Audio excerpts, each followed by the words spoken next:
The Magic Show is brought to you by StarCityGames.com, and check this out. Big pre-releases are back, and on Saturday, January 31st, you can meet Magic the Gathering artist Matt Stewart in person at the Big Conflux pre-release in Richmond, Virginia. Matt's the artist of Sigil's Blessing, Excommunicate, Night of the Skyward Eye, and Battle Grace Angel, so make plans to attend the Richmond, Virginia Big Conflux pre-release and bring those cards for Matt to autograph.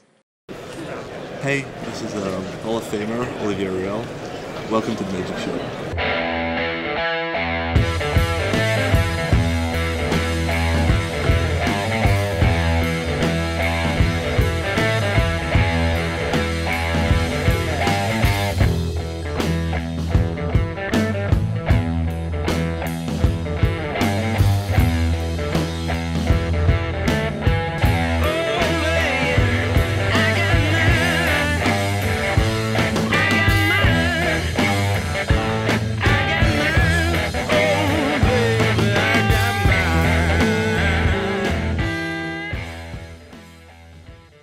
Ladies and gentlemen, your 2008 Pro Tour Hall of Fame class.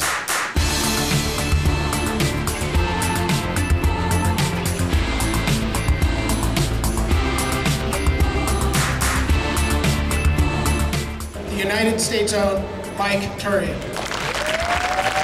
Ben Rubin.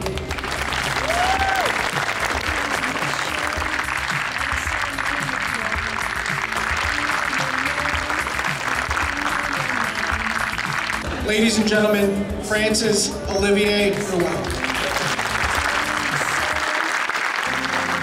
Ladies and gentlemen, your 2008 Pro Tour Hall of Fame class.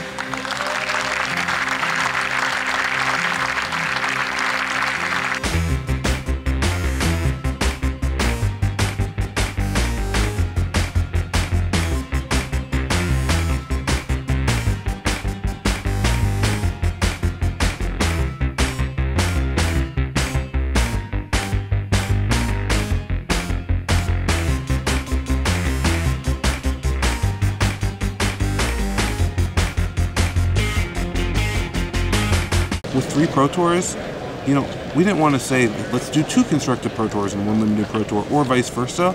And so, you know, that really led us down the path of, like, oh, what about splitting them up, you know, doing half and half. It's worked for Worlds. I mean, Worlds has been a split Pro Tour, you know, for years, and it's always worked great. You know, you get a lot of diversity, you know, because so many times, if you look back in Magic's history, like, you know, this set or that set was never drafted, right? It's just like it came out, and it was never drafted, it was never played in a Pro Tour constructed.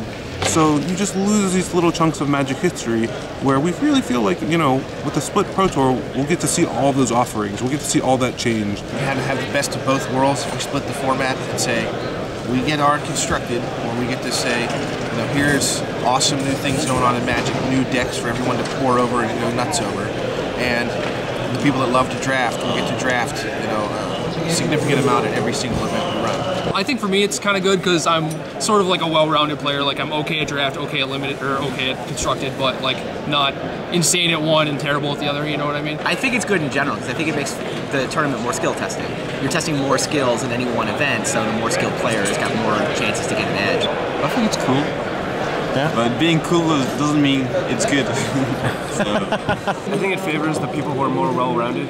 There are players who are limited specialists, player or constructed specialists, and kind of forces them to do better at both. Some pros like Rich Hohen who are just strictly better at limited than they are constructed. Right. So for some it's better, but for others it's not. So you think that basically there'll be some people who are really good at drafting and some people who are really good at constructed, and you'll see that where one person had enough time to test for one. Mm-hmm. Gotcha.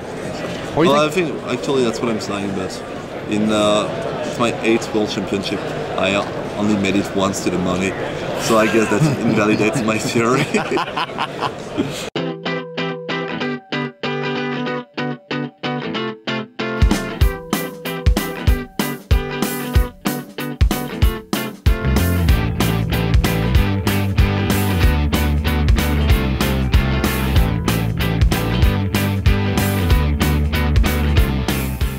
Playing John Becker, and he's got Sark involved. And he's like, okay, put a counter on it, haste, hit you, I get some good guys. I wind up, I'm dead. Like, I'm losing the game. All he's got to do is, he can steal a blocker, he can go +1, whatever. I play 8 mana, I'm like, okay, I gotta get him to think that I've got, I'm gonna cycle for 8 mana, take out 2 blockers or something. You need the dragons, Becker. Come on, you need the dragons. Sarkenvol's got 6 counters on it. It's like, lead the dragons, windmill slam, gather specimens. All the dragons come into play on my side. I took a victory lap around the hall. Yes, steal all 25 power worth of dragons. Best gather specimens ever. It was awesome.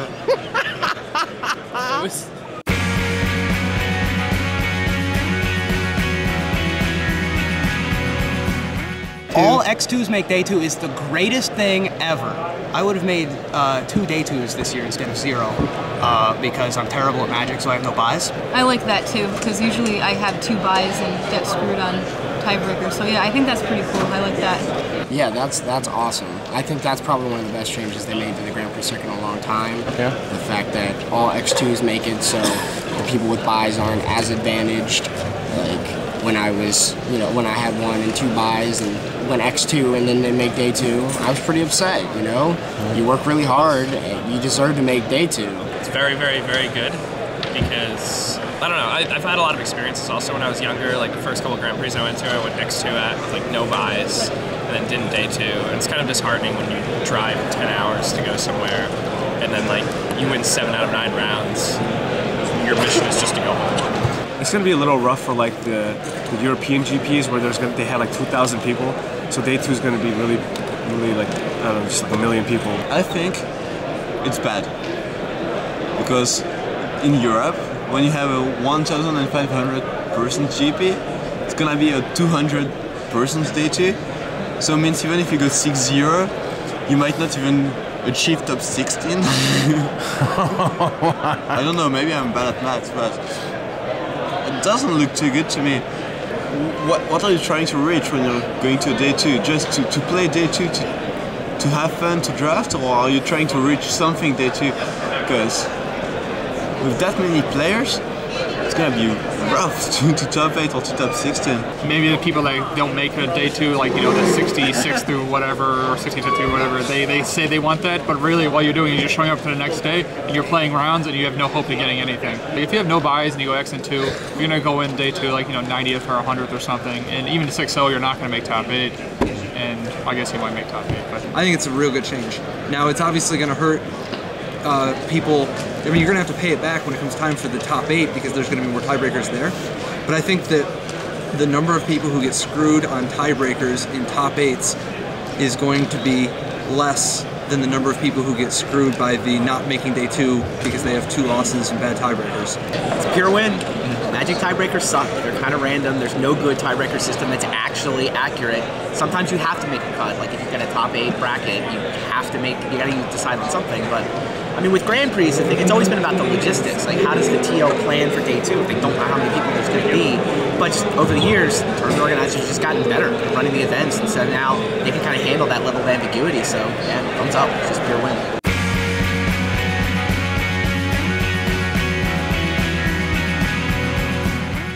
Planeswalkers make people play bad. They have definitely impacted Magic in a beneficial way. It's a testament to how good the R&D people are right now.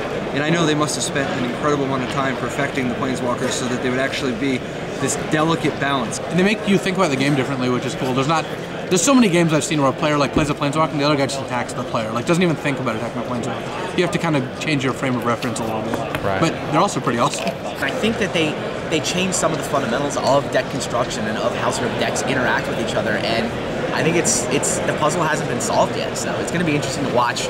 From WotC's perspective, it was really sort of risky to introduce this totally different card type, this sort of radical change to the game. I mean, it's probably the most sort of aggressive, sort of innovative attempt to add a whole new element to the game, and it worked out great. I mean, hats off to the guys in R&D. I think they actually sort of executed on this idea remarkably well. So, a year later, we still don't know exactly what it means. We just know it's kind of powerful and it's kind of fun. So I think the card we argued the most about towards the end was Elspeth, and whether or not that card was too good.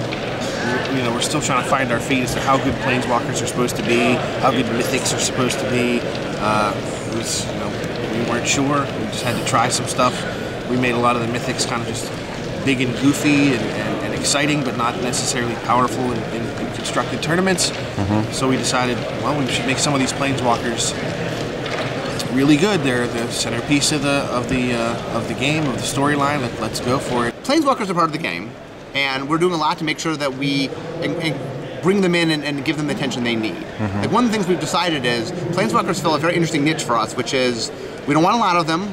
Like, we don't want bad Planeswalkers. We want good Planeswalkers. Yeah. That, you know, in normal Magic, you know, creatures are good creatures and bad creatures. There's good enchantments and bad enchantments. The tact on Planeswalkers we want is, look, they're special, they're rare, but the ones you have, they're good. Yeah. Like, if you crack a Planeswalker, you shouldn't have to question, is this any good? No, it's good. Now, like Tezzeret, maybe it's narrow, maybe it's really good in a certain kind of deck. Yeah. You know, and I do believe Tezzeret is kind of the future in that not every Planeswalker can be generic. And I think Tezzeret is leading us down the path of saying, you know, we're going to have some generic Planeswalkers, but some that, like, do one thing really well, and the deck that can use them, they're insanely good, but not every deck makes use of them. You know, I haven't played all that much with Planeswalkers, but the games I've played with them, they seem like a lot of fun. They're pretty cool. So I guess I've got some mixed feeling about introducing so much complexity to the game, because people who are just starting, I'm interested in the game long term, and I don't want people who are just starting to be driven away by too much complexity. But that said, they seem to add a lot to the game, and so maybe they're worth it. Boys gone to dogs, brawling and sparring. Blue girl dance for me, the empty floor, and I sing. Ba-rum-pa-dum-bum-bum, ba-rum-pa-dum-bum, ba-rum-pa-dum-bum-bum, ba-rum-pa-dum-bum.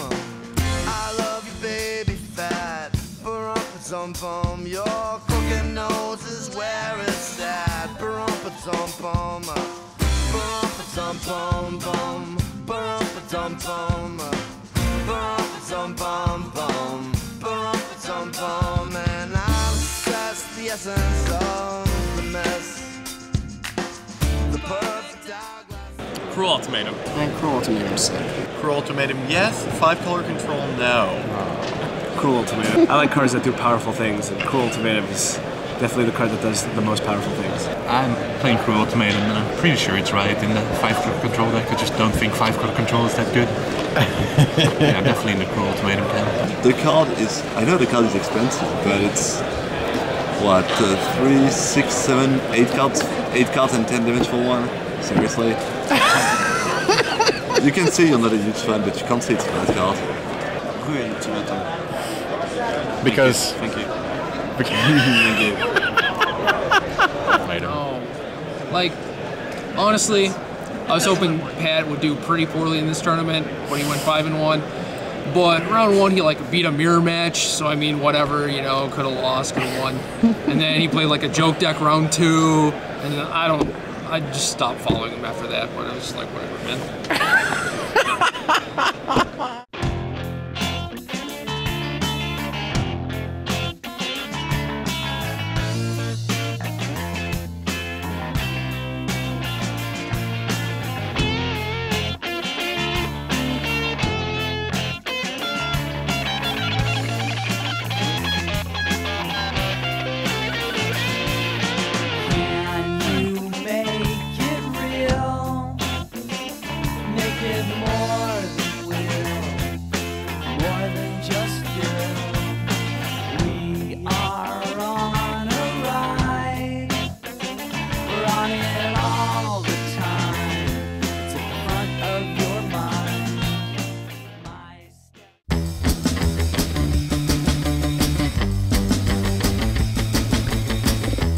I like it. I mean, is that an Elvis? It's a little awkward for the specialists, that like the people who are like... They're done, okay. Ask me again. Kidding? I don't think that... Really? Jesus Christ. I mean, adds a whole new level to the game.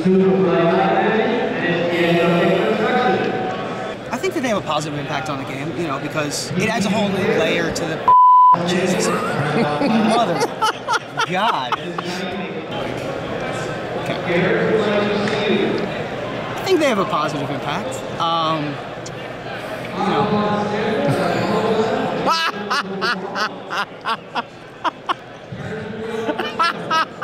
We'll be right back after these short messages. From every judge. From every judge. Hand me the mic now. I want to make an announcement. Does someone have a tuna sandwich for me?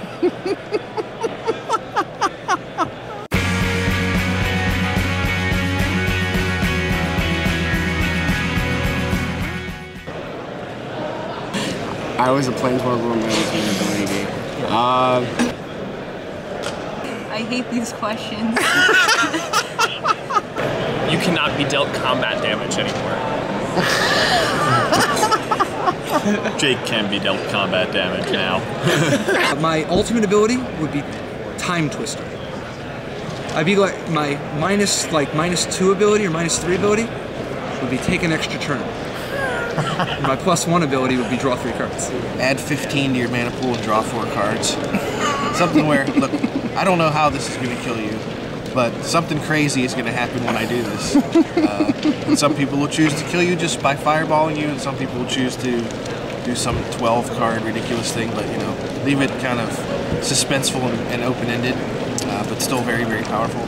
I guess it would be kind of similar to Elspeth, as my favorite Magic card is Troll Ascetic. I guess my ultimate would be, you know, like -5 or something, give all my guys on target ability. Yeah. That's probably what, including yourself. I think that would be very important. Like I'd be like a Teferi and an Ancestral Recall and like a Decree of Silence in play all at the same time. Nice. It'd take a while to get there, but you get there. Yeah. I think the first 2 abilities would be so good that you would never use the ultimate.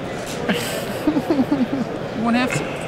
I don't know, but if I had to be a Planeswalker, I saw there's a big poster up there with 4 Planeswalker fighting against 1 big dragon. Yeah. And apparently losing. So I'd like to be the dragon. Whatever he does. I would make it a plus ability. +2, put 4 2/2 Grizzly Bears into play attacking. That'd be pretty sweet. I don't need to be a Planeswalker. I'm a Ranger of Eos. Okay.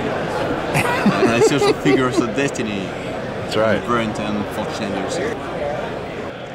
My +1 ability would be Hope I Die. My -1 ability is Hope You Die. And my epic, I would come into play with like 4 loyalty. And my -6 would be Taste It.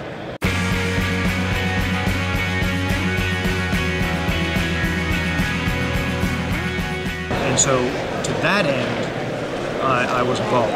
But I haven't been involved much since. Sure. Would you like to be?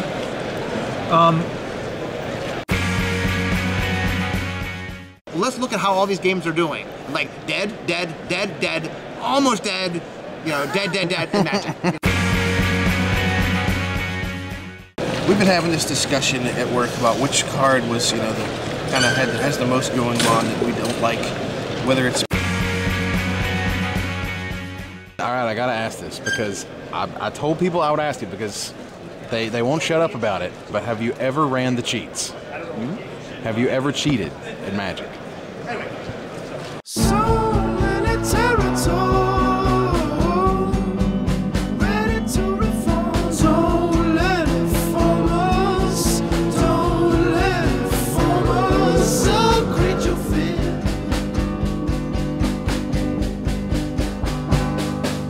So did it for us all. Is it ready to reform? So many territories. I always like the fatties.